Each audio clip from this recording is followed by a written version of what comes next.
Good morning guys. അപ്പം ഞാൻ രാവിലെ എണീച്ചു. ഒരു 7 മണിക്കൊക്കെ ശേഷം എണീറ്റിട്ടുണ്ടായിരുന്നു. അത് കഴിഞ്ഞിട്ട് പുറത്തൊക്കെ ഇറങ്ങി ചായയൊക്കെ കുടിച്ച് പുറത്തൊക്കെ ഇറങ്ങി മുഖമൊക്കെ കഴുകി അതിനുശേഷം ഇങ്ങനെ പൂവൊക്കെ നോക്കി നടക്കുമായിരുന്നു. 2 പൂവൊക്കെ പിടിച്ചിട്ടുണ്ട്, അതൊക്കെ നോക്കി. പിന്നെ അത് ഇന്നലെ നമ്മൾ കണ്ട തക്കാളി പഴുത്തിട്ടുണ്ട്. പിന്നെ പുതിയ 2 കുഞ്ഞു തക്കാളി അപ്പുറം വന്നിട്ടുമുണ്ട്. പെട്ടെന്ന് കിളിക്കുന്നുണ്ട്. പിന്നെ അപ്പുറം നമ്മുടെ വഴുതനങ്ങയും പച്ചമുളകും കാന്താരിമുളകും ഒക്കെ ഉണ്ട്.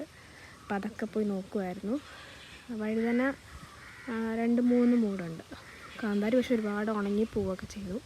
എന്നാലും അത്യാവശ്യം ആവശ്യത്തിനുള്ള കിട്ടുകയൊക്കെ ചെയ്യും. പിന്നെ വഴുതനങ്ങ വലിയ സുഖമില്ലായിരുന്നു ഒരെണ്ണം. ബാക്കിയൊക്കെ നന്നായിട്ട് കിളിച്ചു. ഒരെണ്ണം എനിക്കൊന്ന് മുന്നേ വെച്ചതാണ്. അപ്പോൾ അതിൻ്റെ ബാക്കി പിടിച്ചതാണ്. ബാക്കിയൊക്കെ പുതിയതായിട്ട് വെച്ചത്. ഇതൊക്കെ നല്ല വഴുതന കേട്ടോ. അപ്പോൾ അത്രയൊക്കെയാണ് രാവിലത്തെ കാര്യങ്ങൾ. ഇനി ഞാൻ പോയി ബ്രഷൊക്കെ ചെയ്ത് ഒന്ന് ഫ്രഷായിട്ട് ഫുഡൊക്കെ കഴിക്കട്ടെ. ബാക്കി വീഡിയോസൊക്കെ ആയിട്ട് ഞാൻ പുറകെ വരാം. സൂര്യൻ വരുന്നതേ ഉള്ളൂ. അവിടെ ഒരു വെട്ടം കണ്ടോ, ഇനി എത്തുന്നതേ ഉള്ളൂ പുള്ളി. അപ്പോൾ ഓക്കെ, ബൈ.